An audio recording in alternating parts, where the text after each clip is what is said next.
Hello and welcome back to the Magical Lane. I'm your host, Maggie Jane, and we have an amazing guest here today, my lovely, beautiful friend, Jensen Cook. Hi guys, how's everybody doing today? This is so fun, oh my god. I'm happy to have him here. He is one of the most incredible, honestly, the most incredible makeup artists I have ever met. Thank you. You're what? 19? He's 19 years old. He started when he was 11 years old. See, she knows me. She read my book or whatever. Just kidding, I don't have a book. You should though. Maybe one day. Yes, this will be the start of it. Period. Well, thank you so much for having me, Maggie. I'm Of literally course. so excited. Of I've never done a course. podcast before, so I'm just here for it. This is the best first podcast you great. could do. Yep. Yeah. Amen. But today, he is a makeup artist, like I said, but he also just graduated from esthetician school. Mhm. So we're going to be diving into all things skin, all things beauty, and just how to take care. And also the toxic ass shit in the world. There's a lot. Yeah. So read your labels. Yeah. He's going to be telling you all about that. But I want to dive into where you got started. Okay. What was that passion and what made you want to start doing makeup? Okay. What was that? So I first started, by the way, hi guys, I'm Jensen. Nice to meet you. I've been a makeup artist for the past 8 years. I'm also a licensed esthetician.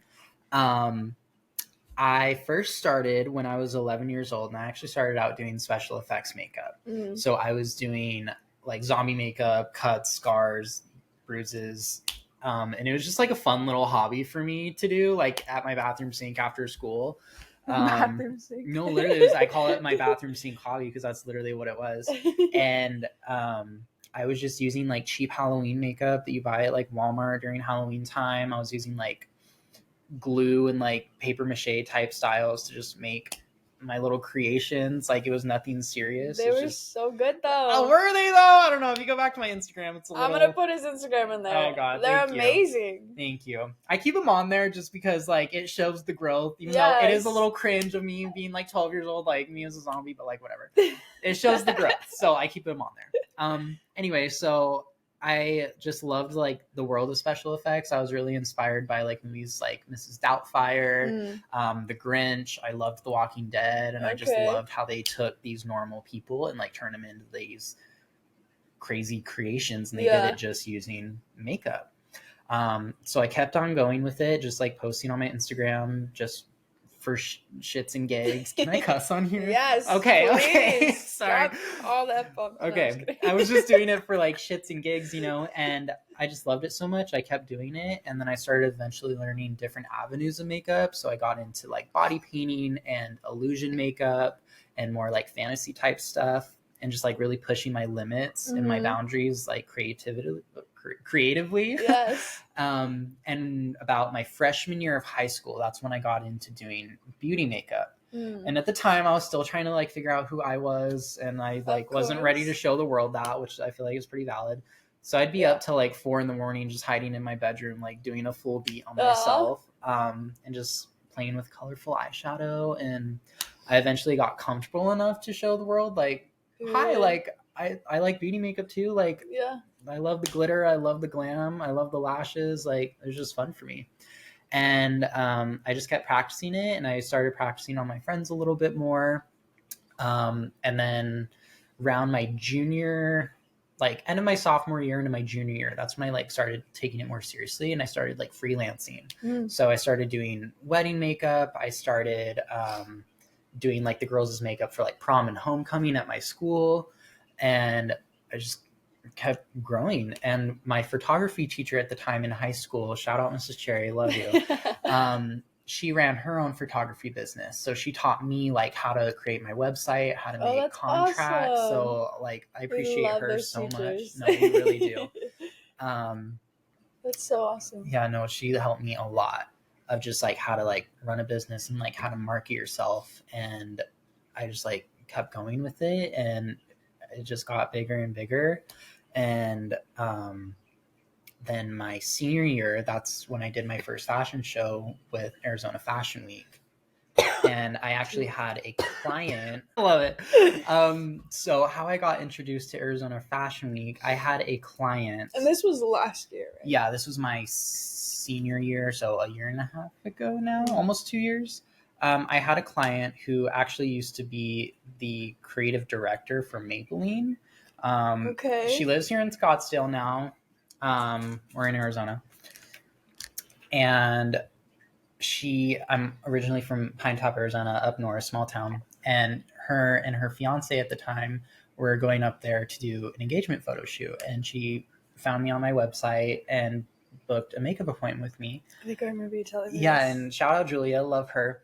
And I was just telling her about my story. She was really sweet. Like we hit it off, and she was like, she met like Bella Hadid.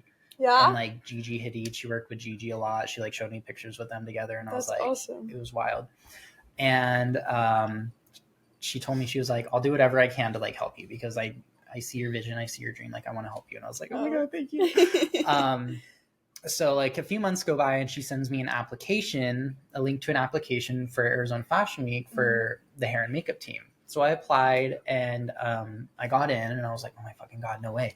So the rest is history, I guess. So I got in, I went to the meetings, like signed the contracts and everything, and then did the fashion shows, and it was like such a crazy, surreal experience.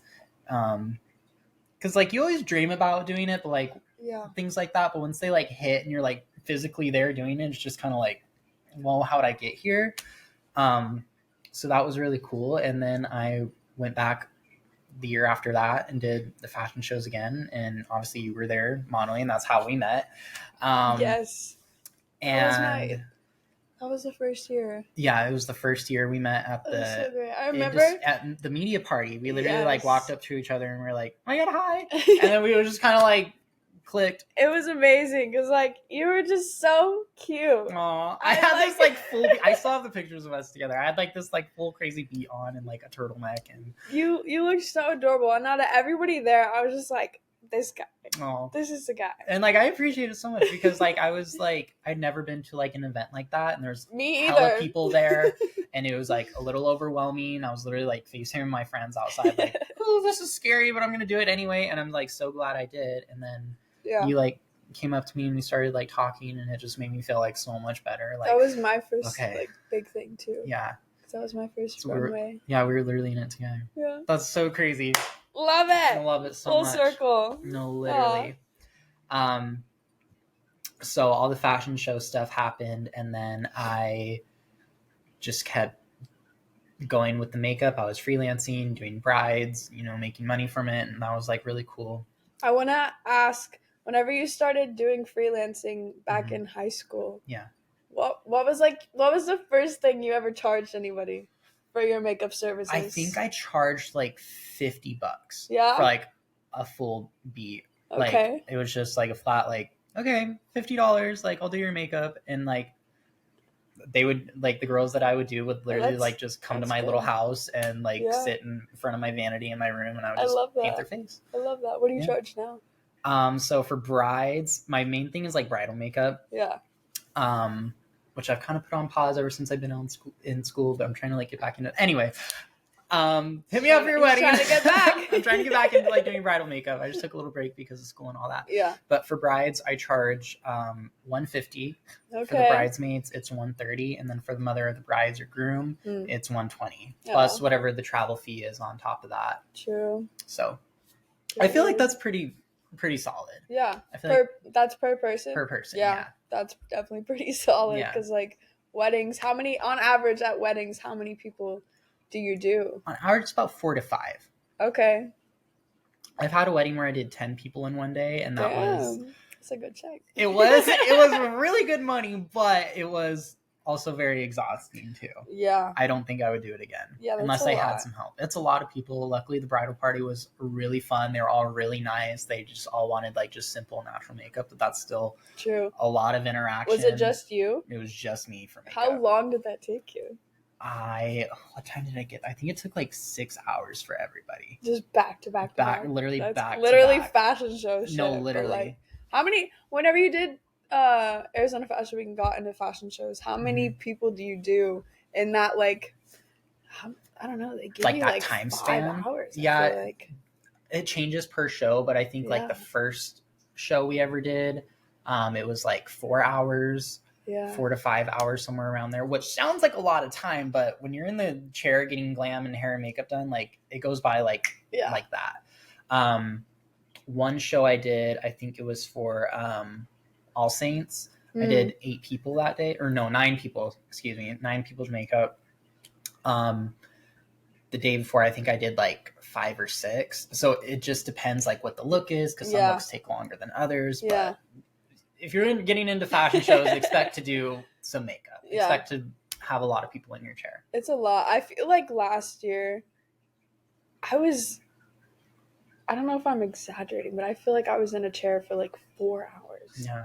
You might have been with that one celebrity designer show. It was like 4 hours, and she still wasn't done. Yeah.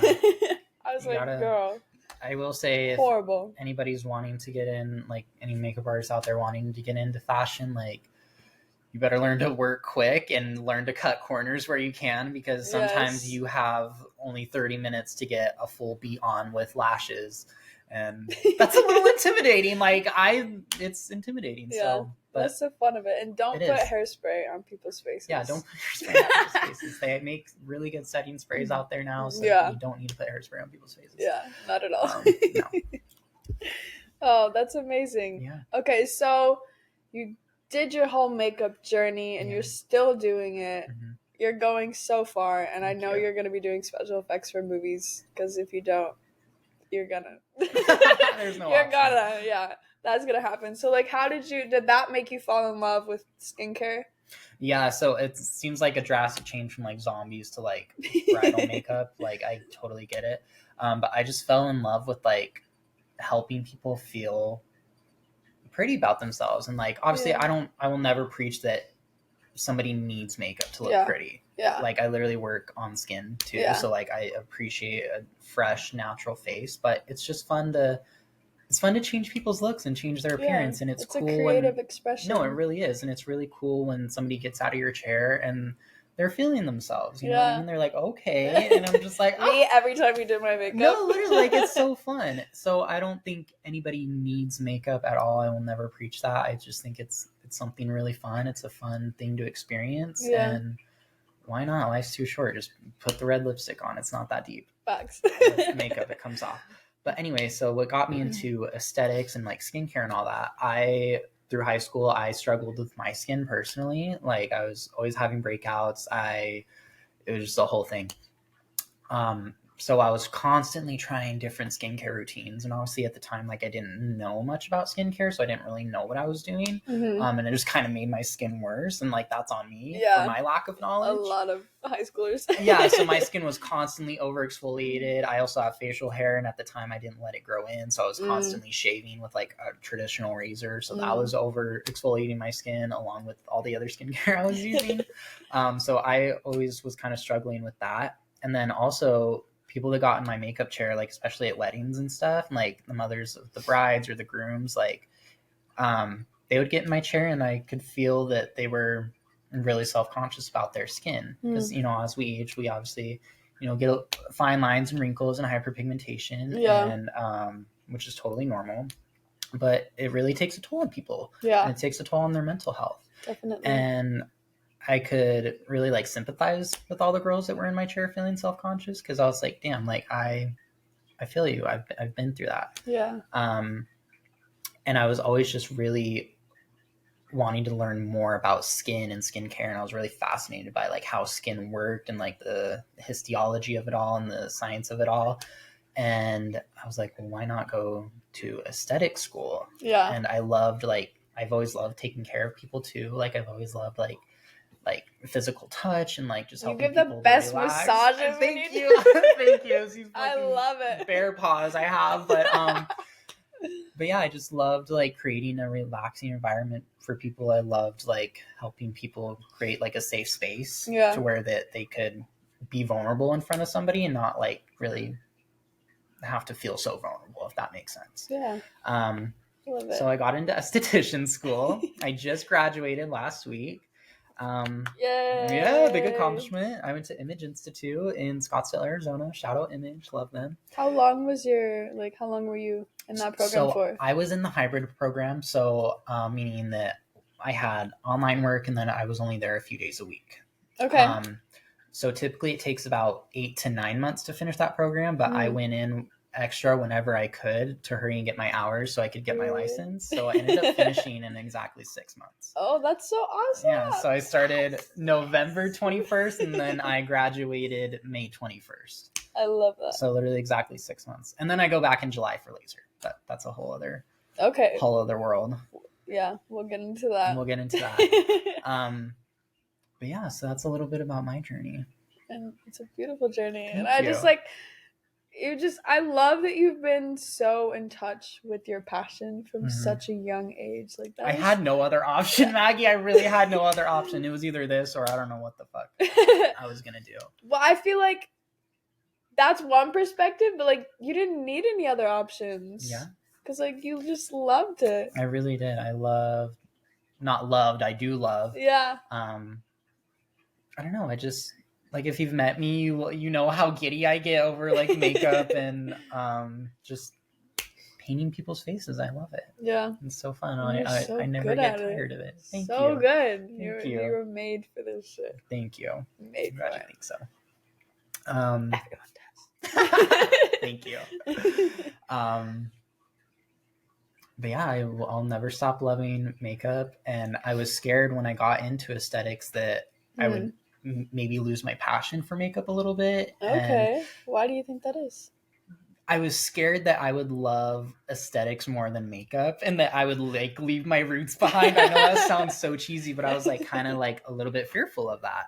And obviously I did put more time into aesthetics because I'm in school and the logistics of it. I have to pass, I have a loan that I need to take care of later on down the road. But I'm glad that I never lost my love for makeup. I always kept I don't know. I just never lost it. And I'm really grateful for that. I'm just combining the two worlds together and it's really cool watching it come together. And I feel those things go very, very hand in hand. Because the more you know about the skin, the better you will be at makeup. Because exactly. Then you know how to make the... I don't know much about makeup. No, that's... and how to do all that. But I do love skin and just learning about how to really care for your skin. Yeah, and I love educating people too, because so right now that's why we're here. I love it. Right now I work at the Sparkle Bar. It's a makeup studio in Scottsdale in Old Town. Love it there. It's so cool. Literally it's kind of dry bar but for makeup. You just stop in, get your makeup done and leave. That's awesome. It's really fun. So it's been fun educating my clients about their skin. True. So obviously the more knowledge that I've gained myself, I love to share it with other people. And I feel confident in what I'm talking about. Yeah. That I can make product recommendations or, it's really cool. That's always the best. Anytime I'm in a makeup chair, I feel y'all just know everything. I'm give me the best products. Tell me about my skin. Yeah, Can you give me a whole full what's the word? Analysis. Yeah, no, for real. If you're ever in a makeup chair or you're getting a facial from somebody, ask them questions because I promise you they love to talk about it. I'll speak on my behalf and other estheticians and makeup artists. We love to educate and share our knowledge with people because why wouldn't we? We're passionate. Yeah, we're passionate about it. It's the best people to ask too. People who are really passionate because they're not just going to tell you some bullshit. Yeah. Just get this one. Yeah. And that's speaking of just get this one type vibe. I was also scared of coming into the aesthetics industry because it's obviously a very big industry and there's a lot of money to be made in it, whether you're in traditional aesthetics and you're charging a fuck ton of money for a facial, or you're in to Botox and injections and you're a nurse injector. There's obviously a shit ton of money to be made there. Or if you're doing laser, there's so many avenues where you can make a lot of money. Yeah. And the trouble with that is people become really greedy and really money hungry. And I don't want to be a part of that circle.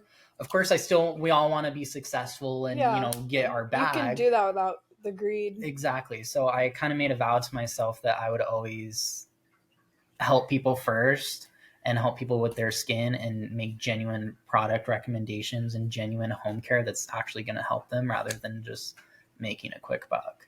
You know what I mean? So are you dropping your own skincare line? No, not anytime soon. I've thought about it. It's definitely been a thought. But there's so much more for me to learn. I will never stop being a student. Yeah. That's good though. Yeah, and like obviously I've learned a lot from school, but there's also a whole world and whole field for me to learn. How about makeup? I thought about that too, but again, the makeup industry is huge. There's so many products to play with. Yeah, but so much of them are trash.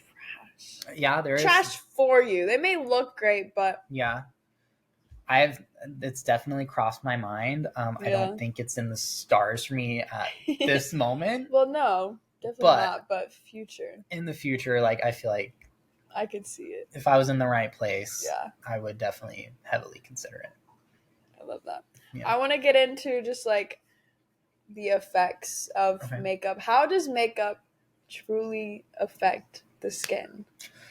Well, it just depends on what brand you use because there's some brands out there that are like clean beauty, which is great. And then what clean beauty means is really there's not a whole lot of preservatives in the product, or there's more natural preservatives. So a good natural preservative that a lot of clean beauty brands use is citric acid. Okay. So if you ever look at the bottom of the ingredient list on like a clean makeup product or like a clean skincare product, a lot of the times there's going to be citric acid in it. And that's going to help to stabilize the product so that it has a longer shelf life and it doesn't go bad. Okay. So where was I going with that? Sorry, I get sidetracked a little bit. Okay. But so it's mainly about like the preservatives used in products. And obviously I'm not like a cosmetic chemist, so I don't know everything under the sun. I'm just using like what I've learned. I just know that you know more than me. That's valid. I'll do my best. But there are some toxic things in makeup, such as like talc that can be carcinogenic at times. I don't even know what that is. It's like a powder that caused like cancer back in the day, and it's especially common in powders. But again, if you're using it in moderation, it's probably not going to affect you that much. And especially if you like take your makeup off at the end of the day, like you should be fine. And you know, it also depends on the person too, because some people are way more sensitive to other ingredients than other people. True. So like for some people, the preservative phenonoxethanol, I know that's a big word. That's actually it's found in formaldehyde, which they use to preserve dead bodies. I know what that is. Yeah. And it's commonly found in skincare and makeup as a preservative, but the FDA only allows like 0.01% of it to be allowed in cosmetic ingredients. It's like enough to where it keeps the product alive and healthy, but not enough to where it's like toxic to the person. If they have better preservatives, why would they allow it at all? Exactly. And I think it kind of comes down again, this is just my humble opinion. This is all we want. This is all alleged. I'm not a cosmetic chemist, so I don't know everything. But I think it might come down to a cash grab, because I feel like those more clean ingredients, naturally sourced, might be more expensive to put in most products. Likely. Yeah. And the beauty industry is obviously huge, and it's a multi-billion-dollar dead industry. Bodies out there for them to get that exactly. Shit. So I think it might just come down to money and whatever's going to make them a quick buck. Yeah. So. Yeah. I know for me, backtracking a little, every single time I do Fashion Week, by the end of it, my skin is breaking out. Yeah. Is there any like ways to prevent that, or just like better take care of your skin if you have like where you just have to put makeup on consistently for a few days, or people who choose to wear makeup every single day? Like, what is some preventative or like good care routine?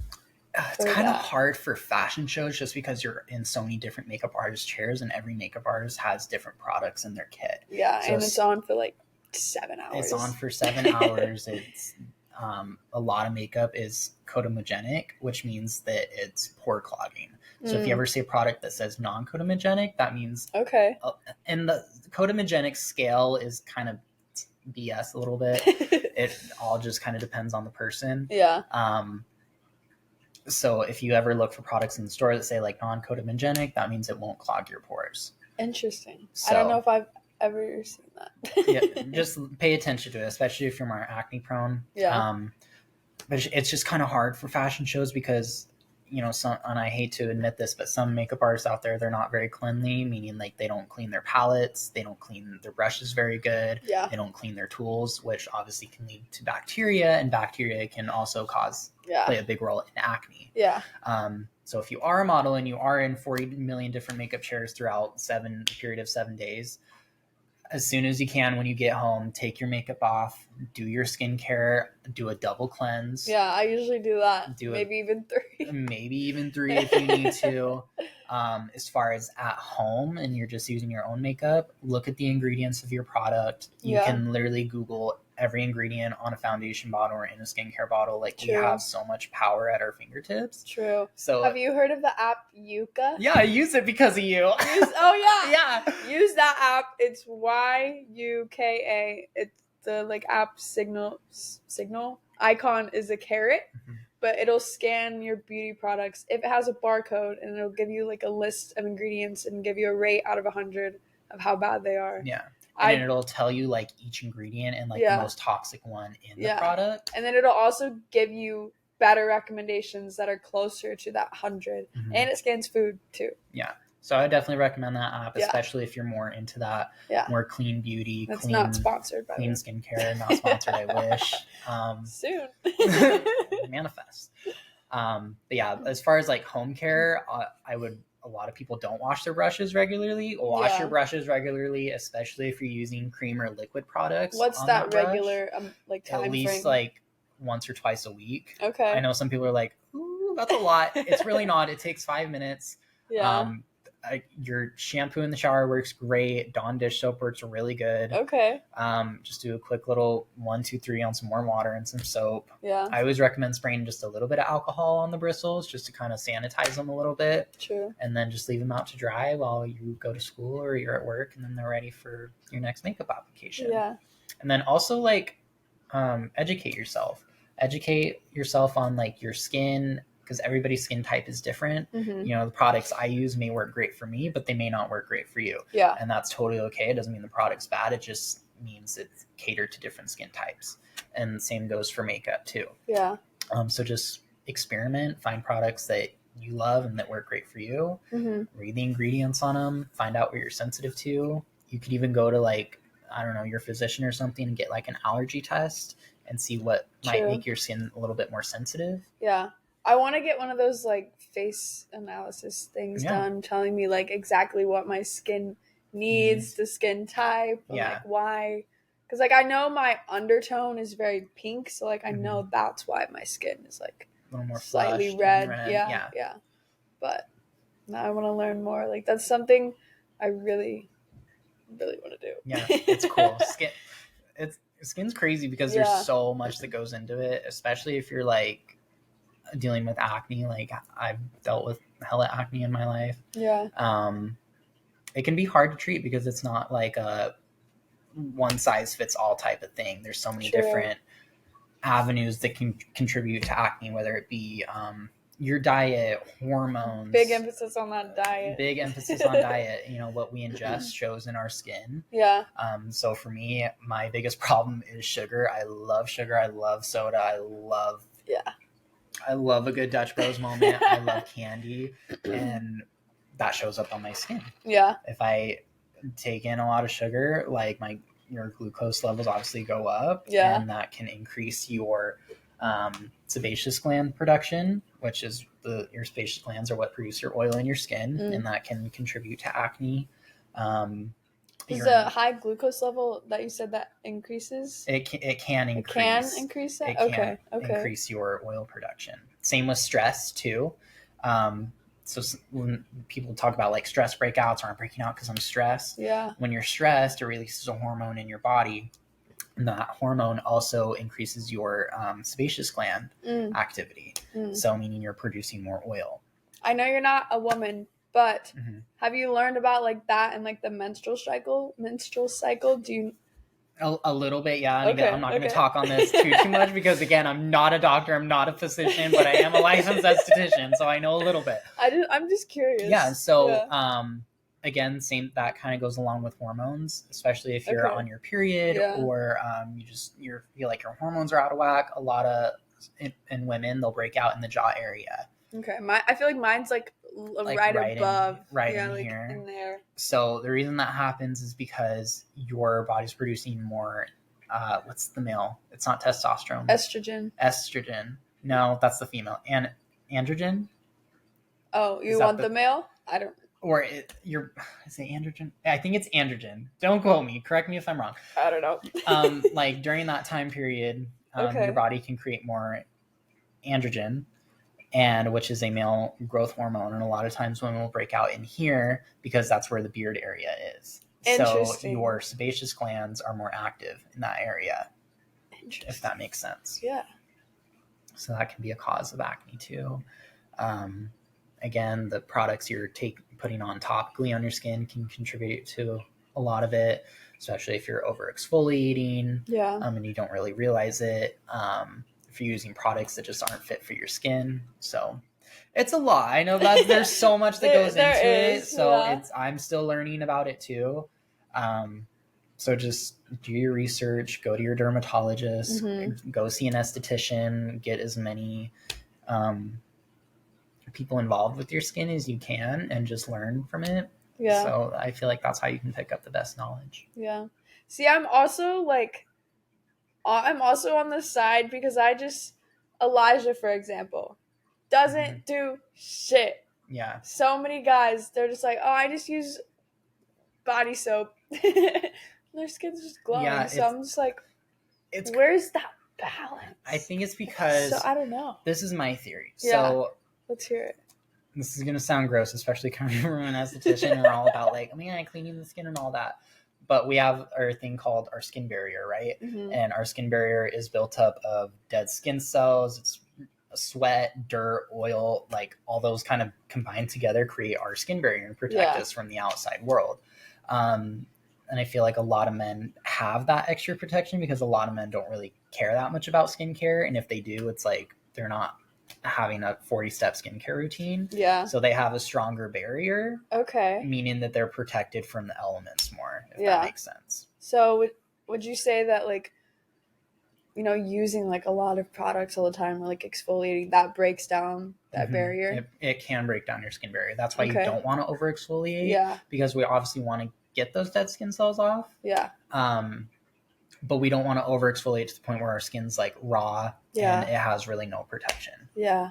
Interesting. Because like, I know for me, I have stopped like I did not wash my face like a lot throughout high school. And like, I did have breakouts, I feel like that's just a thing high schoolers go through. Hormones. Yeah. But then, I experimented with so many different brands because you never know and you just want to find like the most popular one that works for this amount of people, and nothing really worked for me until I started changing my diet. That I feel like that's when I noticed the biggest shift in my skin. But even whenever I moved out to Arizona, the stress went up, but my diet was still really good, so like that caused me to break out. Still, it was just a long journey. But last year, I did a shoot for a brand called Neon Hippie. I remember. That was so sick. I loved it. But I love their products. And, like, they cleared out my skin so much. Because when I did that shoot, my skin was, like, really breaking out. And I feel like that's maybe why they wanted me. Yeah. To show. Because it was real. And I love that they picked people with skin concerns. Because it was like, yo, this is real life. Like, let's show how our products can help somebody. Yeah. And then they asked me to do, like, a whole review, a 30-day transformation, and my skin cleared up so much. Which is so cool because I feel like a lot of brands don't do that. Yeah. And I'm going to tell you why. The reason they did that 30 days, I don't know. I haven't talked to them directly, but I'm assuming it's because we get new skin cells every 28 days. So every 28 days, we have new skin cells. Yeah. So meaning when you're trying new products, you should at least try them for a month. Yeah. to get through a new skin cell cycle to see how it affected your skin. So I love that they did probably, that. Yeah. But Neon Hippie, it's like all mushroom-based skincare with like CBD and all of that. And I love it. Like that's the one brand that I want to like continue using. But they cleared up my skin, and then I kind of just like slowly started like taking a break. Like, what's your opinion on like washing your face every day? I think, again, this is subjective because everybody's different. Yeah. For me, yeah, if my skin's like been through the ringer, like, okay, for example, like during aesthetic school, we're always doing treatments on each other. So there's like a moment in time, and I'm still healing from it, where my skin was just raw, over exfoliated. Yeah. So I like stopped doing skincare for like a week just to let my skin heal itself. Because I think we forget at the end of the day, like, our skin knows how to heal itself. Exactly. Yeah, that's why I'm like, our skin knows how to take care of itself. Yes, I know that's gonna be so contradictory of me. We like controversial shit. But like, unpopular opinion, your skin knows how to heal itself. Yeah. So if you need to take a break from your skincare and you feel like your skin is just raw and you're using too many ingredients, like, go for it. Yeah. You know what I mean? The only thing I would recommend every day, especially if you're into anti-aging and you don't want to like look old and you want to protect your cell's DNA, wear SPF. And you can find a good natural SPF at Trader Joe's. Okay, see, I want to get into that because I rarely wear sunscreen. Okay. And I feel like, I don't know if I've noticed, what would you say are like the biggest effects if you don't wear sunscreen? So, especially if somebody who is really active and they're very outdoorsy and they're obviously out in the sun. Yeah. Us obviously being in Phoenix, the sun is out pretty much all year long. Yeah. And it's very hot. So UV radiation damages our skin cells, and that's the reason we get tan. Okay. So we have these things in our skin called melanocytes, and that creates the melanin in our skin, and the melanin is the pigment that gives your skin color. So people with darker skin, so like if you're more like Mexican descent or like all the way to African American, especially in African American skin, they have a natural SPF of 15. What? That's because crazy. they have that melanin to protect your cells. So when you tan, your skin gets darker, right? And that's actually your body's defense against UV radiation. So all those melanocytes are coming to the surface of your skin to protect your skin cells' DNA. It's protecting your skin cells' nucleus. Okay. Because UV radiation damages the skin cells. Yeah. And that's when cancer can occur. Especially like if you get sunburn too, you're like 20% more likely to get skin cancer in your life after one bad sunburn. Yeah.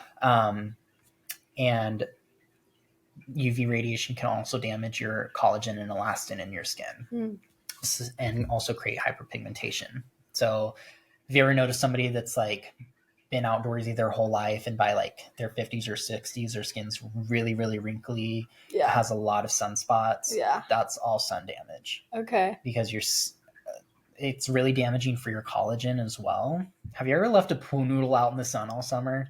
No. Okay. Well, if you've ever left a pool noodle out in your sun in like the middle of summer, it just kind of like disintegrates and just crumbles into nothing. Yeah. That's kind of what the sun does to our collagen.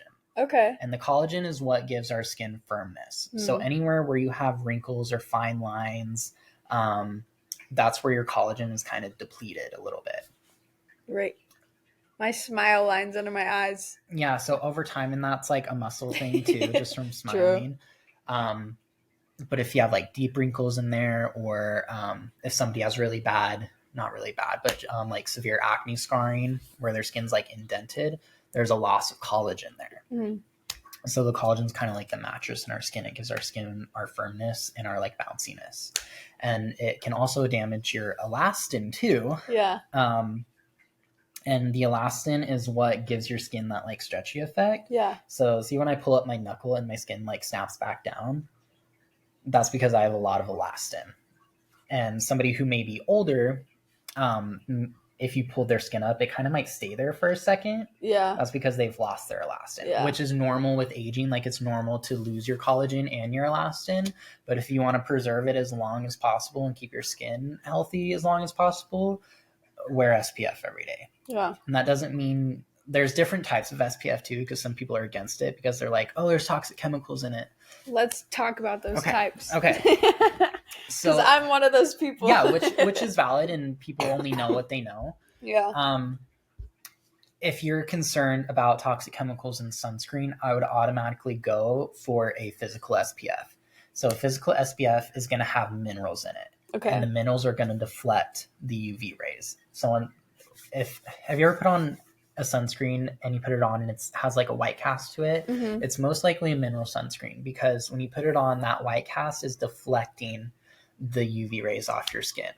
So if you ever go to the store or something, you're trying to find a new SPF and you want it to be physical, look for the ingredients titanium dioxide and zinc oxide. Okay. Those are minerals. They're naturally found in the earth. Yeah. And they put them into SPF and they deflect the UV rays and they don't soak into the skin. On the other hand, there's chemical sunscreens. Chemical sunscreens are a little bit stronger and they work a little bit better. They absorb into the skin a little bit, and when the UV rays hit them, it absorbs the radiation and kind of scatters it, if that makes sense. Interesting. I actually have one in my bag right now. I'll read you some of the ingredients on it. Okay. Mine's from Sunbum. Sunbum. I love it. It's like a little deodorant stick, and you just swipe it on your face. Have you scanned this on Yuka? I haven't. I'm kind of scared because it's going to tell me it's bad. See? So this has a few different chemical sunscreens in it. Yeah. So it has homosalate, it has octocrylene, it has avobenzone, octisalate. So those are all chemical sunscreens. Yeah. And people are like, okay, well, what's better? I'd say chemical sunscreens are a little bit stronger. Okay. But I feel like in the long run, physical ones would be better for you, especially if you have sensitive skin too. Yeah. Because there's some chemical sunscreens that I've put on, and like 4 hours in, my eyes start burning and watering, and I know it's from the SPF. Yeah. And then whenever I use a physical sunscreen, it doesn't do that to me. Interesting. So okay, if you're really into like the natural, like plant-based stuff, yeah, look for those ingredients. I'm sure you could find a really good one at like Trader Joe's or Sprouts. So I was with Sophia and I scanned her mom's like sunscreen tanning lotion thing. Mm-hmm. It was like 9 out of 100. She was like, oh my God, she's downloading the app. But it gave a recommendation of a sunscreen that was 100 out of 100. Mm-hmm. So I can't look because my phone's recording us, but yeah. But yeah, so there are some. So like that's been like one thing, because I was wearing sunscreen until I met Elijah. He's like, stop wearing that shit. You don't need it. Yeah, it can be. And it depends on the brand too. Yeah. Some brands are putting more toxic preservatives and more toxic chemicals. Yeah. Into I feel like their that's my biggest thing. Like I would rather take the slight sunburn than put chemicals on my face. Right. Which is valid. It's a valid response. Some people, and everybody's different. Some people don't care. Yeah. They're like, fuck, I'll be out in the sun. Like, I don't care if I get cancer or not. Yeah. True. Or some people are like, fuck yeah, I don't care about the products in my skincare. And that's also fine too, like to each their own. But if you are one of those people that still want to protect your skin cells DNA while still being active and out in the sun, just find a good SPF. Find a good physical SPF. And there's a lot of Korean skincare out there that have... See, that's where I want to go to. Yes.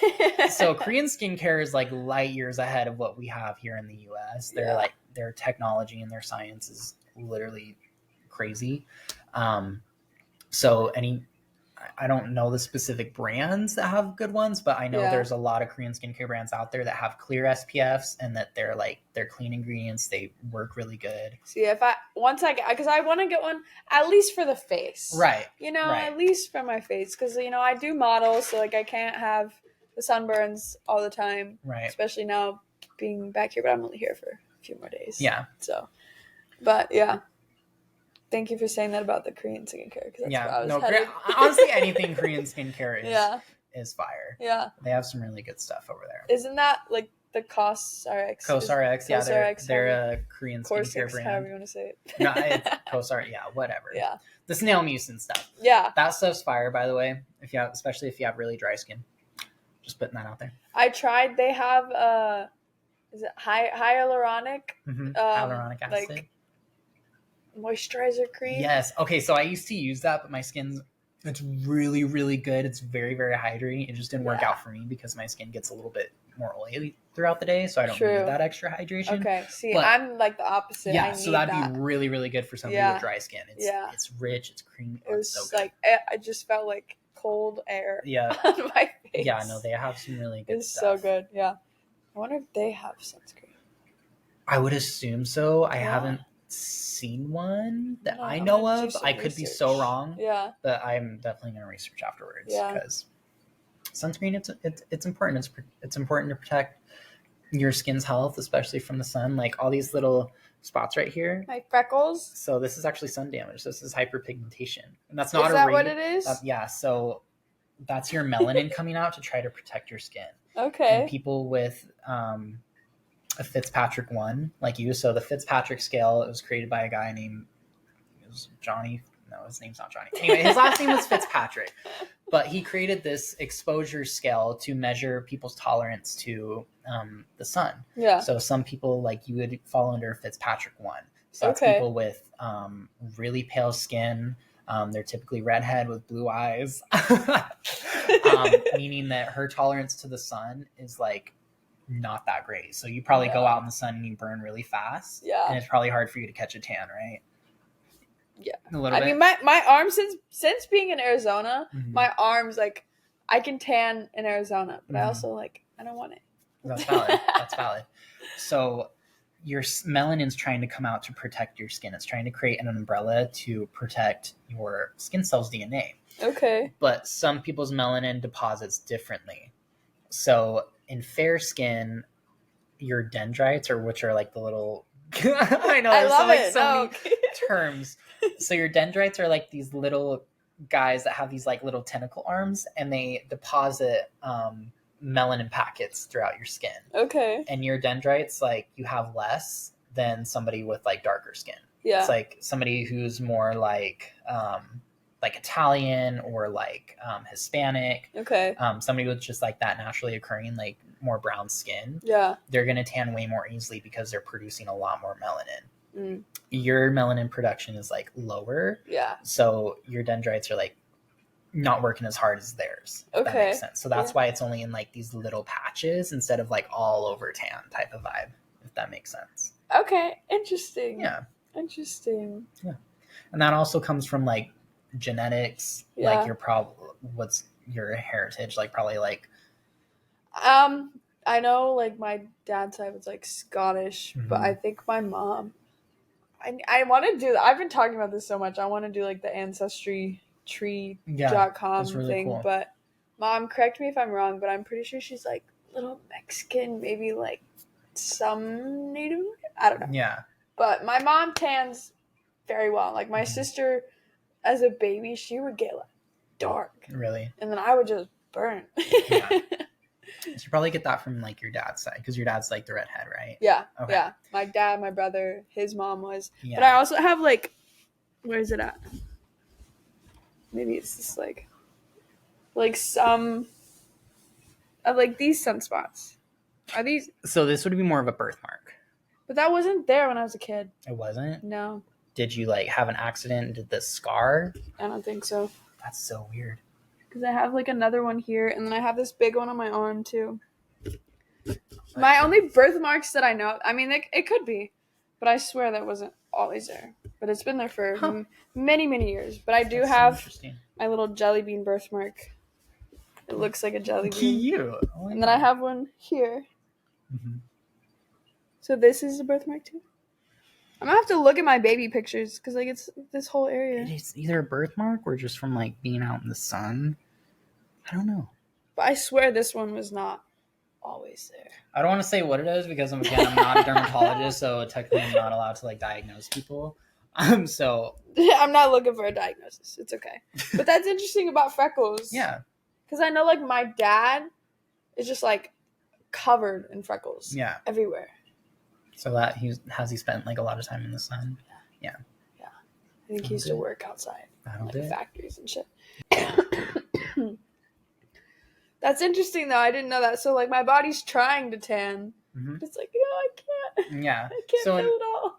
It was really interesting learning that in school, because like people think like, oh, you go out and tan, your skin just like gets hot and kind of bakes. and like turns brown just because it got hot type of thing. That's kind of like what I always thought until I got to school and realized that's your skin's like defense against the sun. Interesting. So we're not chickens. We're not just gonna. No, you're not chickens. You're not getting in the oven and just like cooking. Like that's your skin's like being like, oh my god, like we're in trouble. Like let's protect ourselves DNA. And then you got people out there with like these metal things trying to like blast their face, which like I mean, get it, I guess, but just be conscious of like what that's actually doing to your skin. Yeah. Because like when you're younger, that may be great and like be like, oh my god, I'm like so tan and sun-kissed. But then once you hit about like 50 or 60, like you're gonna start seeing that damage. Like you're gonna start seeing all the hyperpigmentation on your face. You're gonna start losing all that collagen and elastin really, really quickly. Yeah.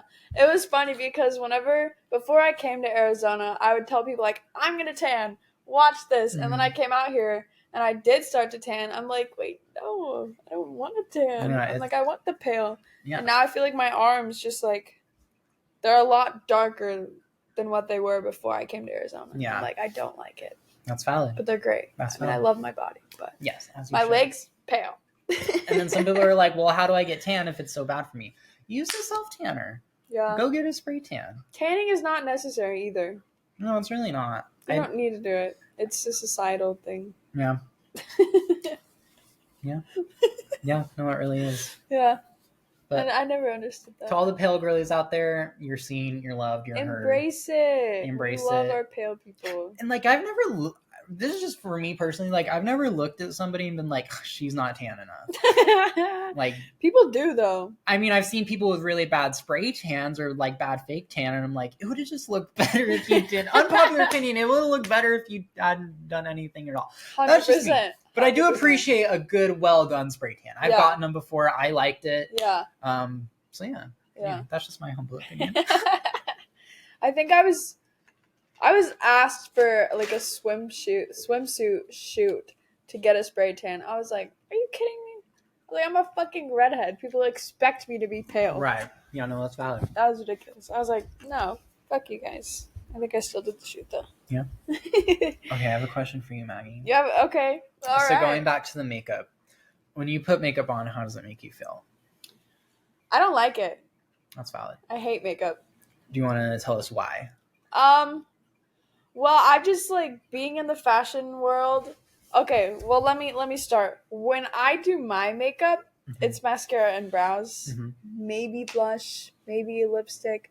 I never do foundation. I hardly ever do contour. And like I've been like this since I was a kid. Like I didn't even start wearing mascara until my senior year of high school. Really? Yeah.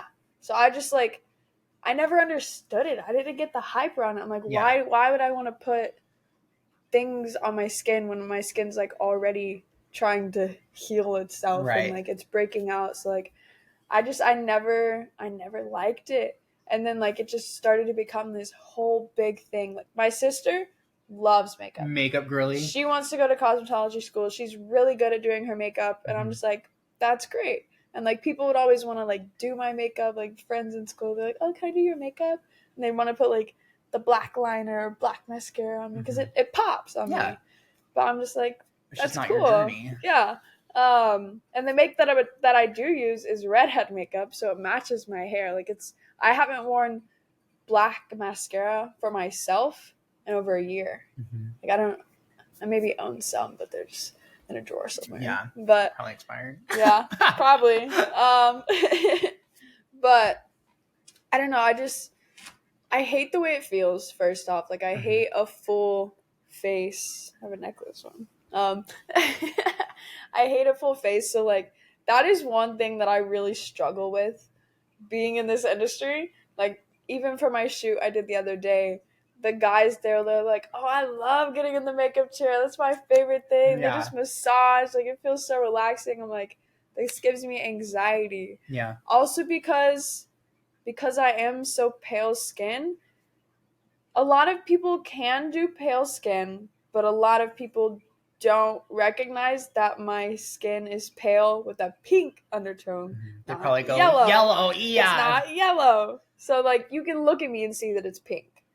I'm very pink. Here's my like quick little rant. Yeah. I don't get why so many brands out there create so many yellow undertones. Okay, I know there's people out there with yellow undertones, but it's, for me anyway, I haven't come across too many. A lot of my people that I do that are in my chair are either like have a pink undertone to them or a neutral or a cool. They're never like yellow. Yeah. So I don't get why we're making like a yellow beige foundation. I don't know. I know there's people out there like that, but 100%. But I feel like a lot of brands go with yellow undertones, and I don't know why. Maybe it's easier to create. I don't know. Maybe, I don't know. Nobody's Simpson yellow. I'm so sorry. Yeah, but I feel like, speaking on that, that's also like another reason I feel like I can never really find something that like truly matches me. Yeah. Besides, my Redhead brand, shout out Redhead Revolution. They're amazing, but they don't even have a foundation. They have a tinted moisturizer. Yeah. I haven't tried it yet, but I really want to. Like I don't know. And I've always been like a very natural person. Like, I know I have a great natural look. So I'm like, why cake face it and throw on fake lashes? Like I don't judge, but I personally would never get lash extensions. I'm not going to tint my lashes. I'm not going to get like lip fillers or injections, like any of that. I feel like that's all a trend right now. Yeah. It is all a trend. It's definitely very, very trendy, very on brand for society right now. Don't look good. Like, I personally think fake lashes or like lash extensions, unless done like in a very specific way, I don't think they look good. Yeah. But that is simply just my opinion. Right. And that's cool that like beauty's subjective, because there's like people like you who are like, no, I'm not into that. Like, that's not my journey. And then there's some girls who like can't live without it. Yeah. And it doesn't make it good or bad. It's just subjective. It is what it is. Yeah. Like, I've been asked to get like lash extensions or like, tint my brows, and they're like, oh, you'll never have to do them again. I'm like, well, I don't do them anyway. Yeah, so like why would I? Yeah. And like I just appreciate how I naturally look. Yeah. And I feel like, I don't know, I just don't like it. I hate the way it feels, because I always touch my face too. Mm-hmm. And that might be like, I have stopped telling myself that that's the reason I break out, because I feel like it's some mindset too. If I think if I touch my face I'm gonna break out, then I'm probably gonna break out from that. That's valid. But that's another thing. Like, I like to touch my face or rub my eyes. Yeah. And sometimes it's hard to do that, or like blow your nose. Yeah. So it's just like, I'm very particular with like things on my body, whether it's makeup, clothes, shoes, jewelry. I'm so picky. And like that's so cool, because that's what makes you unique. That's what makes Maggie. It's a part of what makes Maggie. Facts. And I'm definitely getting more into like my comfort phase, especially with clothes. Like, I've been saying this so much, but I'm in the low-rise pants, long shirts. Period. I love it. I'm kind of out of the phase where I don't want to like show my stomach everywhere. Even in the summer, it's like, it's not that I'm insecure of my stomach, we had those days, of course. But I just like, I don't want to. Yeah. Not everyone deserves to see my stomach anymore. And that's totally okay. That's totally okay. Yeah. But with makeup, I haven't bought makeup for myself in a while. But if I like found a brand, like with the Redhead Revolution, I love wearing that. Yeah. Because it makes me look more me. Right. It just enhances like what's already there. Yeah. Yeah. And so like, you're definitely a person who you like to wear makeup. You don't like the makeup to wear you. Yeah. And I feel like people don't know how to, like, that's why I love you doing my makeup, because you know how to do that. Yeah. But a lot of makeup artists I've worked with, they're just kind of plow it all on. That, and then also I feel like makeup artists, they get their style of makeup. Yeah. And they don't know how to like maneuver that with the different people. Yeah, and it's definitely very hard to do, and I'm still learning how to do that. I will say I feel like I've gone through so many different styles. Yeah, but I feel like you're really good at it. Thank you. It's like you do It's hard. such a variety of people's makeup so well. Thank you. Like, you're so good at it. But it's been hard. Just, like... You know what's been really hard for me to learn? Yes. This is probably sounds like so stupid.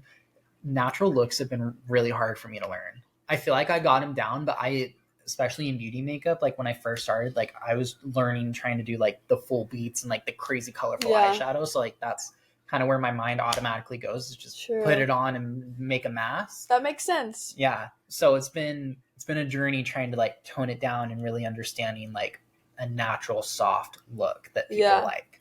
You do it really well though. Thank you. Always what I ask for. Yeah, and like that's great. I've found, and I used to not like it that much because like at the time I didn't see the creativity in it. Okay. But I've learned to appreciate it over time, because it's like, and it still is creative. It's just creative in its own way. It's like very minimalist. Yes, it's like minimalist creativity, and like I've learned to appreciate it more. Like it's fun to just like do little tweaks that will like not totally change a person, but just add like a little like, okay, bitch, I'm seeing type of vibe. But without like overdoing it. See, that's my type of makeup. Like if I get my makeup done, that's what I want the effect to be. Yeah. And that's why, go ahead. And that's been a cool challenge to learn too, is like looking at, you know, somebody like yourself that likes the more natural look and like trying to analyze like, okay, what could I do to your face right now that's gonna make, you know, a certain feature pop a little bit more without overdoing it. Yeah. So that's like kind of a fun game to play. And I love that. And I appreciate that you do that. Yeah. Because like it's fun. I don't know.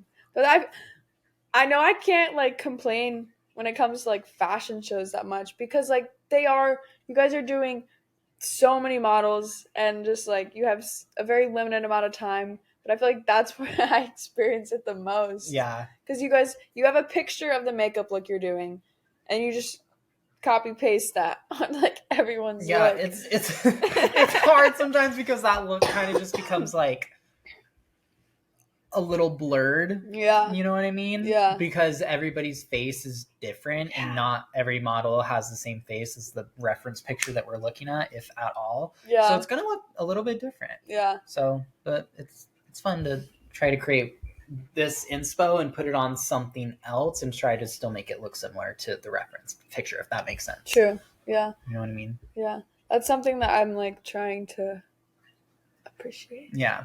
But I feel like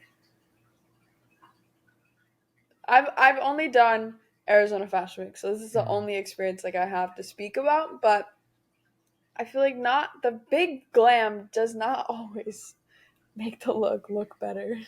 Yeah, I could agree, especially if it's not done super well. Yeah. Either like that time you came up to me and like you had just finished getting your makeup done. We won't go into all that, but like poor Maggie, she came up to me and her eyes were just completely filled with black shadow, not a lot of blending going on. No. Face was just, complexion makeup was just caked on there. Creasing everywhere. It was it was a mess. The contours like down here. It was a mess. I felt really bad for you, honestly. And no shame to the artist who did it, but like just maybe a little. No, I'm just kidding. No hate. They were still learning. I'm kidding. But it was a student. Yeah. So I just hope she takes the time to learn more. Yeah, and she definitely will. Nobody's amazing when they start out. Yeah. Except you. I was not. No, do not worry. I can show you pictures later. It was not it. We all got to start somewhere. Yeah, but like that's experiences like that make me hate makeup more. That's valid. Makeup PTSD is a real thing. It really is. I had a lady come in. It was about 2-3 months ago now at the Sparkle Bar. And she had made like a last minute appointment. She was this like rich older lady. And her husband were like going out to Nobu that night or whatever. And she came in and she had just gotten her makeup done at Sephora and it looked rough. So she was Asian, and obviously Asians have their own particular eye shape. Yeah. And they did not take that in. The artist did not take that into consideration at all. And it just made her look like not it. And like she wanted very soft, glowy makeup. She showed me the inspo picture. She found reference photos on models that like looked like her, had her similar face structure, her eye structure. That's she was like, this is what I showed them and this is what I got. And I was like looking at the pictures and like looking at her makeup and I was like, girl, what they do to you? She just wanted like really fresh, glowy skin. It was, the foundation was caked on. So she was like low-key freaking out. She was like, please don't make me look like this. Yeah. And I was like, okay, I promise I won't. And I was like scared because I could tell like she was genuinely upset. Yeah. So we took all of her makeup off, and by the end, like, she looked so good. I used like these really light rosy tones on her eyes and like barely like sweeped it out a little bit. I gave her like the tiniest wing liner that she wanted. I love it. And we gave her like this pretty, really fresh, glowy skin. Like, you couldn't even tell she was really wearing any complexion makeup. And she was like, this is exactly what I wanted. Thank you so much. And she ended up tipping me really good. So. Period. Yeah. See, I feel like that's just the best. Yeah, and it was really cool that I could I helped her day go a little bit smoother. Yeah. Yeah. So it's interesting. What has been like your worst experience doing makeup? My worst experience. Yeah. Like, I don't know. Honestly, I don't really have one. No. Not. That's okay. That's great. Yeah, I'm like I feel like a lot of like hair artists, like hairstylists or makeup artists, they have like that one client that's just like. I really don't. Like, I will say I have had clients before, and it's surprisingly enough, it's not a bridezilla. I've never had a bridezilla, and they're always usually the nicest ones. It's the mothers. It's the moms that are really tough to deal with. I've had moms before that are just like so picky about their makeup, nitpick every little thing, which is fine. I get that. I get that you want your makeup to look a particular way, but like, they usually want like barely any makeup on, like in my chair for 10 minutes, and they like show me a reference picture. And here's my thing. If you're paying $120 to get your makeup done, put on a little bit. Yeah. Put on a little bit more product. That's just, I mean, if you're okay with me putting on like a little bit of eyebrow gel and a lot of gloss and like a little bit of gloss and a little bit of blush, like I can absolutely do that, but I'm still charging you the $120. So you pick your poison. Yeah. So sometimes they're a little hard to deal with because I'll be doing their makeup and they literally have like the mirror in their hand, like checking it every step of the way. Yeah. Which I have a love-hate relationship with that.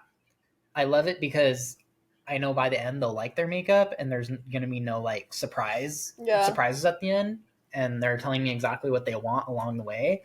But at the same time, it's like, girl, just put the mirror down and enjoy yourself. Like, how often you get your makeup done? True. Like, I promise I'm not going to make you look like a drag queen. True. I've done this enough to where I know what you want, and 10 times out of 10, they get out of the chair and they're like, oh my God, this is great. I'm like, I know, just, and like they've seen the other girls I just did, like they look great. Yeah. You know what I mean? So I don't know. That can be a little hard sometimes, but. No, I feel at that point, just hand them those stuff and like, do it yourself. That's the other thing too, is like, you're going to be that picky. Like, why don't you just do the makeup yourself? Yeah. Like, nobody's telling you have to get your makeup done. Right. You absolutely do not have to, whether it be like, maybe you just don't have the extra funds or whatever. It doesn't matter. Like, just do it yourself. You know your face best. You know what I mean? Yeah. So, I don't know. That's funny. There's this one story I wanted to share. Yeah. And it's just like so compelling. So there's this content creator I follow on TikTok. Her name's Ellen. She's a makeup artist. She's based out of Sydney, Australia, and she's been doing makeup since like forever. She's like middle-aged lady. She's like quirky and cute. And it was like one of her first videos that kind of ever went viral. And she said that she has a lot of people ask her what she does when she has a client that comes into her chair who wants makeup that she doesn't really think would look good on them. Mm. And she shared a story that she said like changed her life forever, and changed the way that she viewed this. So she used to work for Lancome. Mm. And she said it was like back in like 2007, and they were doing like a big like master class in like the department store she was working in. And she was like the lead makeup artist for the team, and it was like this whole event, and she had like a mic on, she was on stage, and she was like doing makeup for people like in the crowd, right? And she said it was like more towards the end of the day, and she had this sweet little old lady like come up into the chair and get her makeup done. And she like looked at her, and her makeup was like kind of crazy. She said she had this like crumbly blue eyeshadow that was like flaking like all under her eyes. She said she was wearing a foundation that was like way too dark for her. She had this bright coral lipstick on, and she said she had this like big old blonde beehive. And she had like really patchy bronzer too. This is the makeup she like sat down in the chair with? Yeah. Like this little old lady came up, and this was the makeup that the old lady was wearing. And the makeup artist, Ellen, she said, my first reaction was, okay, I want to fix this. Like, it's looking a little rough. Like, let's change it up a little bit. She was like, maybe, actually match her foundation to her skin tone, maybe change up the eye a little bit to where it's a little bit more like flattering for her, maybe change the lip. And that she said that was my first reaction, was to like, how can I fix this? But then she got this feeling. She was like, how about you ask her why she wears her makeup like this? So she asked the lady. She said she was like kind of like pretty old. And she was like, well, why do you wear your makeup this certain way? And she said as a little girl, she survived the concentration camps. And that she was the only one in her family to survive. She made it to America, and she like ended up in California. And she said the women there at the time, they had platinum blonde beehives, blue eyeshadow, coral lipstick, and really dark tans. And she said that every day she put those colors on, she remembers how lucky she is to be free. Aww. And like that's just deep. Yeah.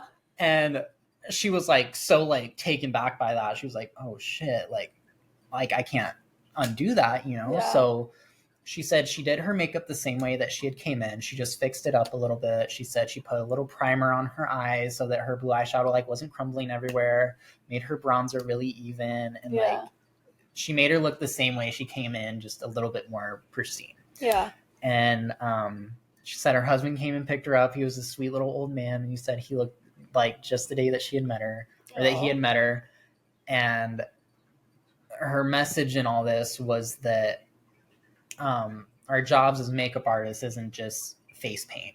It's about understanding the client in your chair so that you can do what they need to feel like their best, their most confident, and maybe to even feel a bit more free. Yeah. And like that is like so fucking real.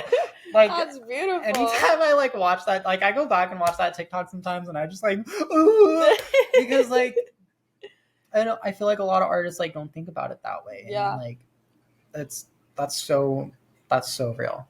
So if you're a makeup artist out there, listen to your clients, ask them what they love and what they don't love, and ask them what makes them feel their best. And I feel like that also, like, I mean, I'm not a makeup artist, but I feel like when you ask your clients like something like that, that also might challenge you as an artist. Oh, 100%. Yeah. 100%. And like, as somebody who's in a passionate field, like you want to keep growing and keep challenging yourself. So and always, I feel like that's so important. Yeah, and always try to learn different styles. Never get stuck on one thing. Yeah. Of course, find a style that you really love and that like you're known for, but like don't be afraid to venture out and try something new. You'll be surprised. Yeah, like you can go from zombie makeup to bridal. Exactly, and then you can go from like zombies to doing skincare. So like you never know what the world will bring to you. So always thank you for sharing that. Of course, that's beautiful. Thank you. Not my story. That's hers. I'm just very moved and inspired by it. Yeah. I think her like handle is like at Ellen.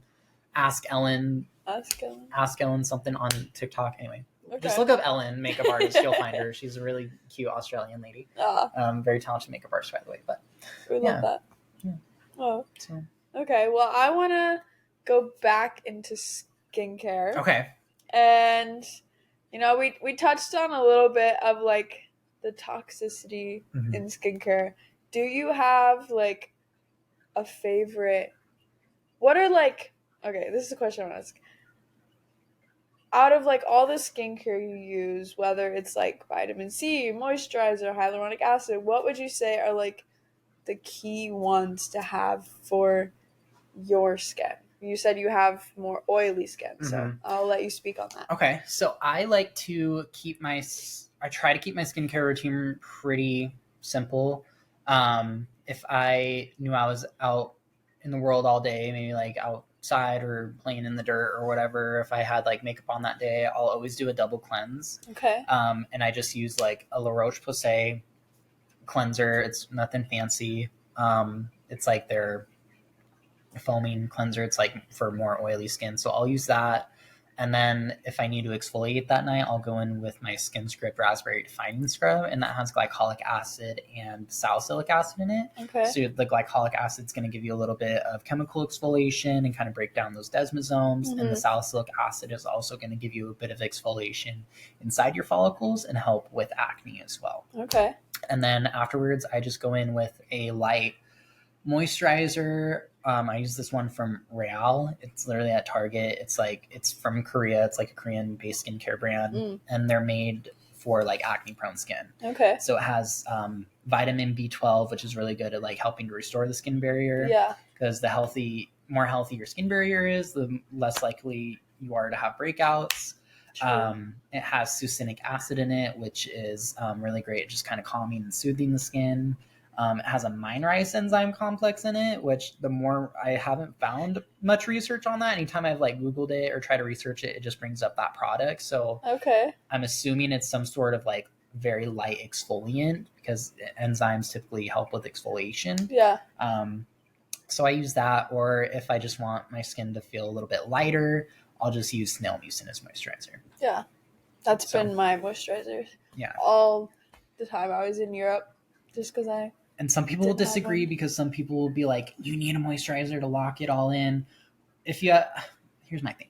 This might be a little contradictory. I feel like if you had really, really dry skin, like, yes, by all means, put the moisturizer on. But for me and my skin, sometimes I found that the snail mucin works really great, and my skin won't need a moisturizer afterwards. But I'm not saying that's for everybody. That's just, I've noticed what helps for me. If I do feel that my skin's a little bit more dry or maybe a little bit over exfoliated, then I will go in with that moisturizer. And like I've heard other people say with like the snail mucin, it like dries out their skin or it gives them breakouts. So like it's gonna affect everybody different. Yeah. But like for me, I literally I ran out of my rose water super fucking quick. So Stephanie, I need more. Hey Steph, how are you? But I use my Neon Hippie. They have a foaming cleanser. They sent me this eye cream, which has like whipped avocado, cucumber. Okay, period. So hydrating. You know, I don't necessarily need an eye cream, but it just feels good. It's nice. It's nice. Yeah, why not? It's great. So I use that, and I didn't like cleanse my face every night. Like honestly, I did it every couple nights. Yeah. And then I would do the eye cream at least once a day, morning or night. And then I have the hyaluronic serum also made by Stephanie. Period. And her sister Karen. Hey Karen!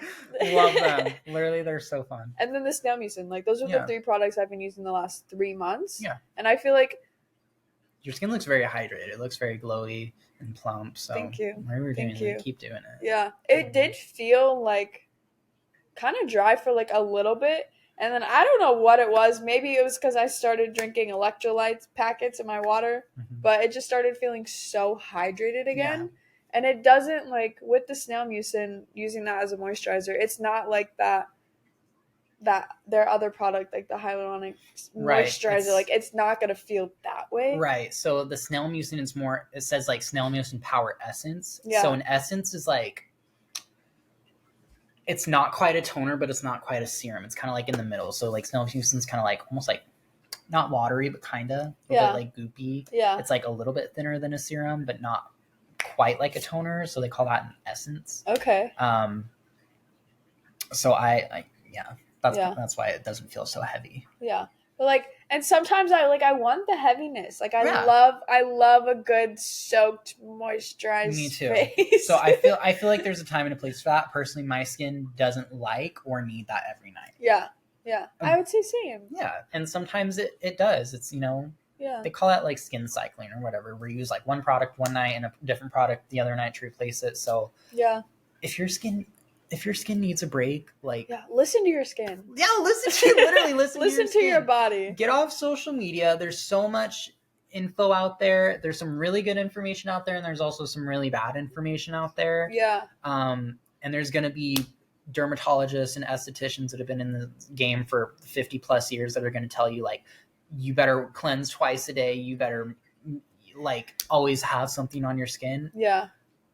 And that may work for some people, which is great, especially if you're more like older and working on anti-aging. That may be great, but if you're more like acne prone like us, like sometimes less is more. Yeah. And I've learned that over the years because I used to be the person that wanted a 50 million step skincare routine. Literally. Because I just love skincare. I love playing in products. I used to exfoliate way too much. Yeah, me too. I didn't know. I didn't know either. I was using a retinol.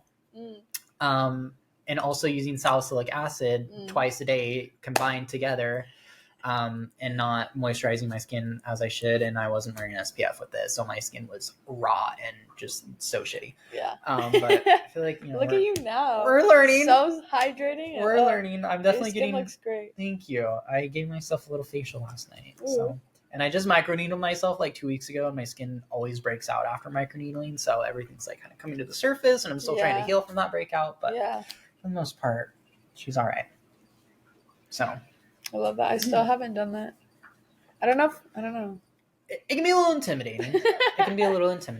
Yeah. I feel like if you're mainly concerned about like acne scarring or texture, then I would recommend microneedling. But if you're more worried about like post-inflammatory hyperpigmentation, post-inflammatory erythema, which is we just label it as like PIE. Okay. So PIE is what happens when, say, you have like a pimple and you pop it and it heals and it leaves that red mark behind, and it's still kind of red and purpley. That's PIE. Okay. Post-inflammatory hyperpigmentation would be if you had like an injury or a cut or a burn or maybe an acne scar and it leaves like a deeper brown pigment behind.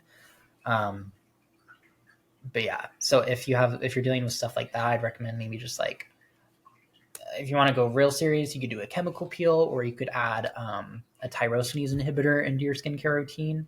What is that? So tyrosinase are proteins that help to feed your melanocytes, which melanocytes are the cells that create your melanin. Yeah, okay. So tyrosinase inhibitor would be something like kojic acid, arbutin, azelaic acid. I've never heard of any of these. Or the most common one is vitamin C. Okay, so vitamin C is it can be used as a tyrosinase inhibitor. Okay, and it's also an antioxidant too, so it's going to fight against free radicals. Okay, the Neon Hippie product that I like, my favorite was their vitamin C. It was so strong. I would only use it at night though. Yeah. So I wouldn't like go out in the sun with it on. Yeah. So there's some vitamin C's can be irritating to the skin sometimes. Yeah. There's some brands that I know SkinScript does this with some of their products. So they'll actually take the vitamin C molecule. There's this fancy term for it. I can't remember the exact name, but they basically split the molecule in half. Don't ask me the chemistry behind that. I don't know. This is just what I learned from their class that I attended. They split the molecule in half and use like one half or the other of that molecule, and then it's not as irritating to the skin. Okay. Because though vitamin C is great for the skin, it can also be, sometimes it can be a little potent and a little bit tingly. Yeah. So if you have more sensitive skin, sometimes vitamin C can be a little bit irritating. Yeah. So I loved it. I feel like it would like, anytime I would put it on at night, I wake up, it's good. And your skin looks brighter. It looks like healthy. I love using a vitamin C serum. I definitely need to find a good one, because the one I used in the past, it worked for brightening the skin, but it also made me break out a little bit too. So again, I'm still on my own journey with that.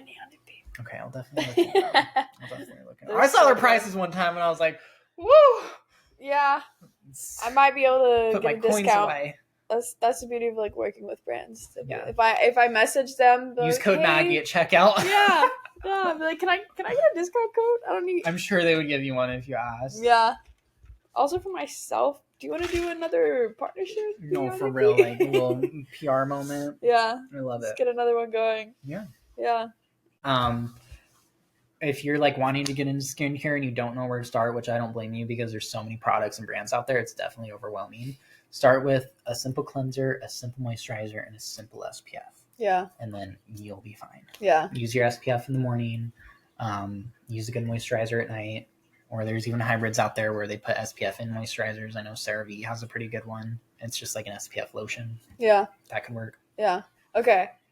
I know we talked about a lot and you've already given a lot, but what would you say is like if everybody needed to know one thing about their skin, what is it? Drink more water. Okay. Drink more water and you heard it here. Use SPF. I know that's going to be a little controversial because some people are like, fuck SPF, which is valid. I get why. Yeah. But it can protect your skin in the long run. Yeah. Especially, like, I know I need to wear it because my dad was very outdoorsy all of his life. I mean, he's still here with us. I'm not talking about him like he's dead or anything. But he got basal cell carcinoma, like, on the side of his temple, which is a type of skin cancer. Obviously, he got it treated and cut out, but it still my happened. Mom also just got skin cancer. Yeah, it's very common. It can happen to anybody. Nobody's like. Yeah, and she got it from a mole on her back that she's had since she was a little girl. Yeah. So, wow. Like, that's insane. That is crazy. But it's gone now. Yeah. So she's good. She's here with us still. Also, don't sleep. Another skin, like, one thing that I need everybody to know. Yeah. Don't sleep in your makeup. Yeah. It's so horrible for you because I know I'm a makeup artist and I should be like all about makeup, but your skin does its most healing at night. True. So I mean, your whole entire body. Your whole entire body. Yeah. No, for real though. Like your physical, your mental state, like it's all in a healing process at night while you're sleeping. So don't sleep in your makeup. Yeah. Because it's just doing more damage to your skin. Put nourishing products on it while you go to sleep, or just wash your makeup off. Yeah. So bare minimum, just wash it off. My three main ones. Yeah. Drink more water, wear your SPF, and don't sleep in your makeup. Yeah. Yeah. I feel like a lot of the people that don't drink enough water sleep in their makeup. Have the fucking most perfect skin. Yeah, no. One day it'll catch up to you. I know it will. Yeah. Yeah. It may seem good in the moment, and like, I'm young, I can do anything. My skin cell turnover rate is very fast, but like once you hit about like your 40s, 50s, 60, like you're gonna start noticing it. So, what would you say has been the most shocking thing that you've learned in esthetician school? Most shocking thing. Yeah, where you're like, what the fuck? Probably like about tanning. Okay. And like, yeah, I didn't know that about freckles. I didn't know that either. Like I thought when you tanned, like it was just your skin like kind of just baking and getting darker. I didn't know it was your skin's trying to protect itself from the UV rays. So the darker you get with your tan, the more your skin's trying to protect you? Yeah, the more your skin's like, oh my God, like it's creating an umbrella over your skin cells. Yeah. And the reason have that melanin, because some people are like, okay, what's the point of the melanin? Like, yeah, it's protecting us, but like, what is it actually doing? So your melanin's going to help absorb / deflect the UV radiation. That's why people with darker skin tones who have naturally more melanin occurring in their skin don't really burn. Yeah. They more tans because they have that natural protection. That doesn't mean they shouldn't wear SPF but they have a little bit more protection than somebody with lighter skin. Yeah. So like for people like me, I've always just burned. Yeah. Yeah. That was pretty shocking to me. Yeah. What was also shocking is how, like, I knew this, but I didn't like fully grasp it until I was in school, that like our body is in a constant state of just like working and like filtering and fighting things off. Yeah. Like 24/7. So like take care of your body, and I need to take my own advice. Because it, even in just like what our skin does for us, like it's our largest organ. It helps protect so much. It does so much for us. It helps protect us. It regulates our temperature. It absorbs stuff. It secretes Doesn't it like waste. gives signals to your skin with like your hair? Oh yeah, your erector Philly muscle. So that's like when you get your goosebumps. So that's your erector Philly muscle standing up. And they say they don't know why we have that anymore. Like, yeah, we get goosebumps when we're like cold or whatever to kind of like cool us down, but they say like we used to like back in like the caveman days, like we were hunted by like animals and stuff, and that would kind of help us know like if we were being watched or not. Because humans have that sense of like, you know, when somebody's watching you and you're just like, and like the hairs on the back of your neck stand up. I think that's would it be? I mean, probably, because like it may not be animal predators, but there's still predators. No, there's still fucking creeps out there. So like, be aware. Yeah. And listen to your body, listen to your intuition, because like. Yeah, but don't live in fear. Yeah, of course. Like, be aware, but still enjoy life. Yeah. But I think our bodies and our minds are like way more powerful than we realize. Yeah, and I feel like they're also like, I think people forget that we are mammals. Yeah. No, we are. I think especially with like social media and stuff nowadays. Sorry. Oh, bless you. Are you okay? Great. Like, I think people forget that like we're humans sometimes. Because like, okay, for example, I was watching a TikTok the other day, and it was this girl, and no shade to her at all. Like, she was cute or whatever, like just doing her thing, but I think we forget that we're not just like decor, we're like actual humans. And I think it's like looking at it from like a further perspective, like I think it's so weird that like we're able to change how we look so much and like put fake things on us and or in us. I hate that. Like, again, no shame to the people that do it. It's just like no hate at all. If that's your journey, babe, like take it. Take that road. Yeah. But it's just like kind of wild to me that we're able to do that. Like, change your teeth and make them completely fake. Like, yeah, it's insane. Or like inject your lips or like inject your face with and I think people are implants. They're so worried about all the wrong things. Yeah, that's kind of my mindset around all that. And that was my fear of like coming into this industry too, not only with makeup but also skin. Was I didn't want to become like somebody that was so vain. Yeah. You know what I mean? Because this is it's the industry I'm in, both in makeup and skin. It's very look based. Yeah. And you are going to have, I have had clients that are very just how they look is their top priority, which again, if that's like their journey, that's their journey. Like, it's not going to keep me up at night. There's nothing like wrong with that, no. per se. It's good to care about your physical appearance. Right, of course. And I do think, again, this is just my humble opinion, so like no attacks, but I think there's more to life than just how you look. Yeah, 100%.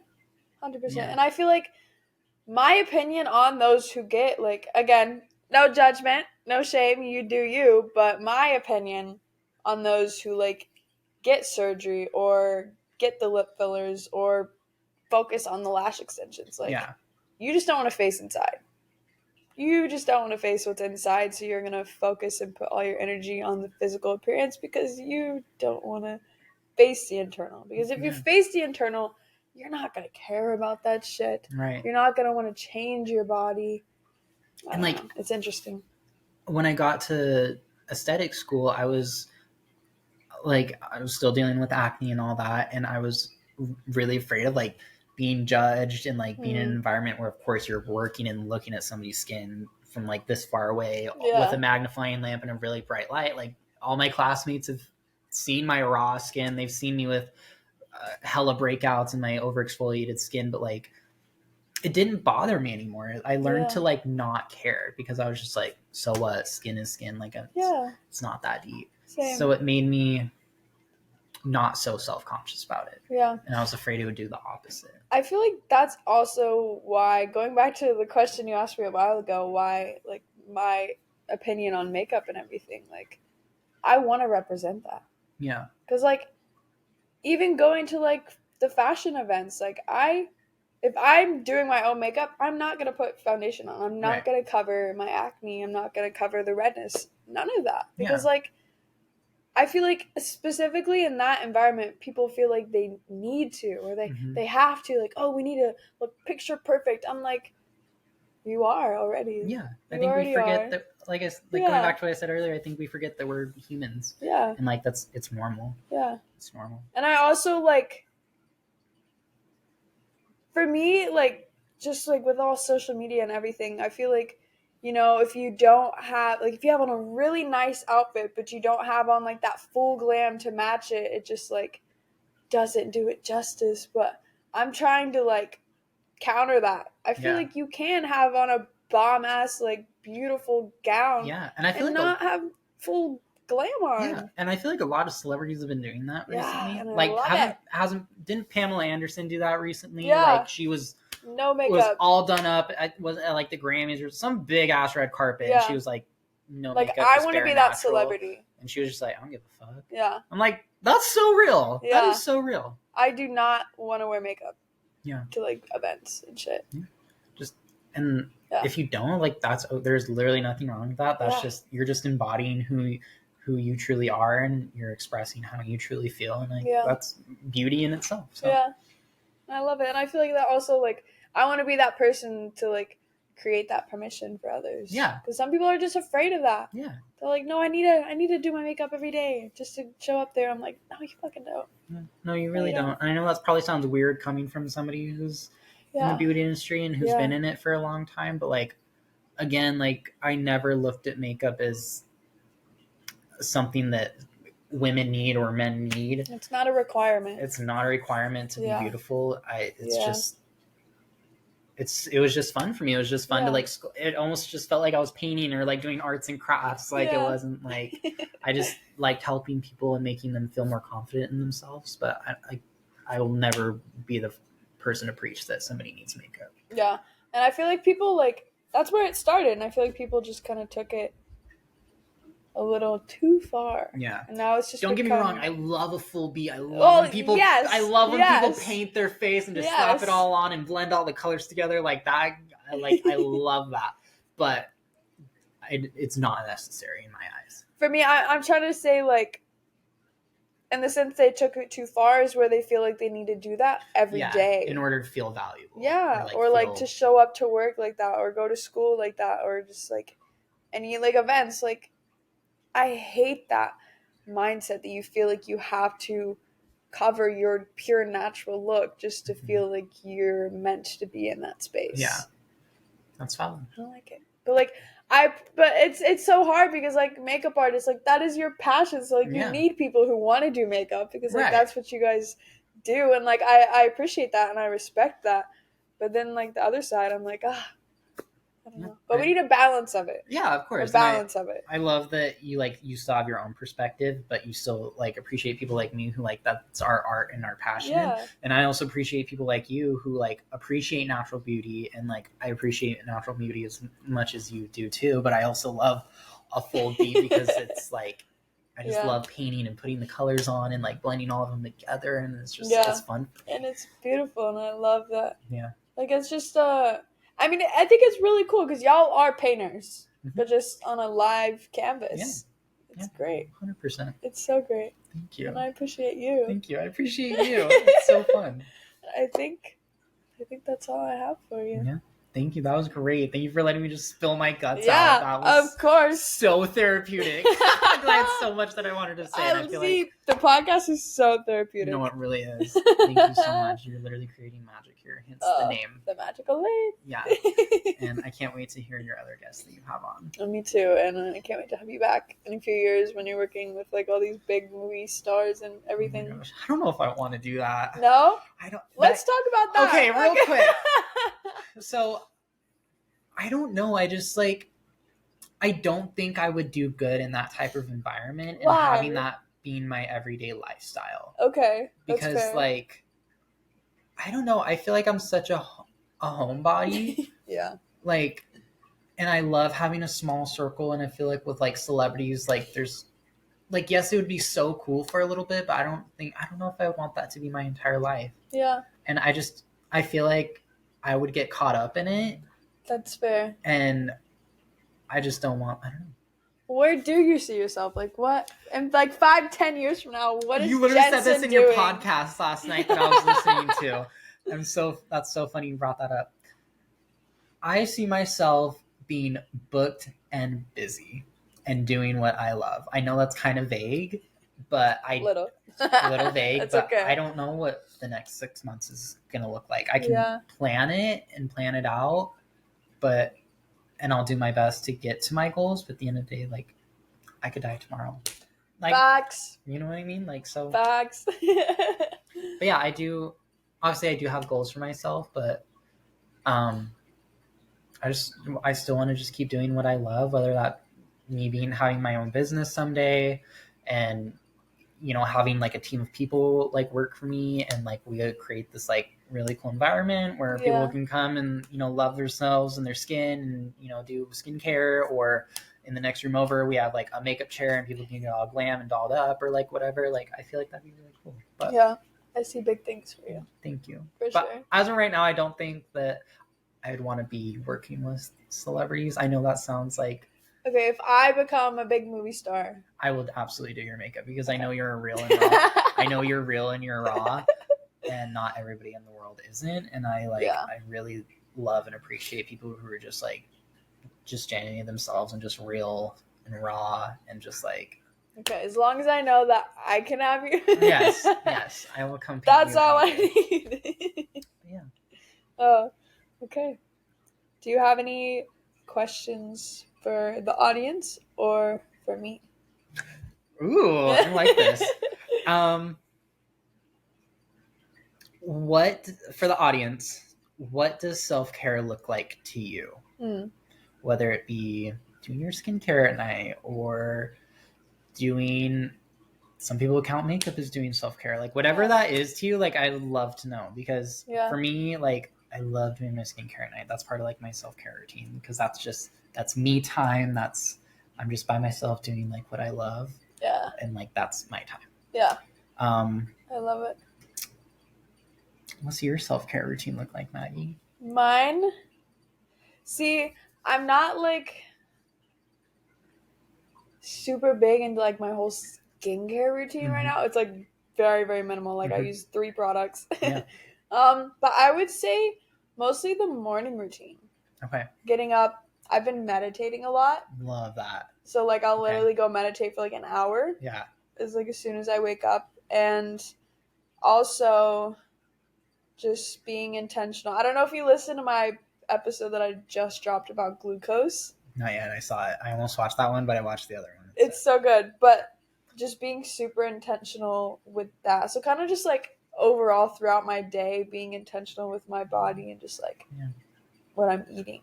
That's very cool. I need to take that advice, because I do drink a lot of water, but there's other things that you'll really like that episode, because there's a lot of good shit in there. I have to go home and listen to it. That sounds very nice. It was good. Okay. Well, where can the people find you? You can find me on Instagram. My Instagram is just at Jensen Cook __. It's JENSENCOOK __. You can see all my makeup work on there. There's some skincare stuff too. And my TikTok is at Jensypoo. GENSYPOO. I love it.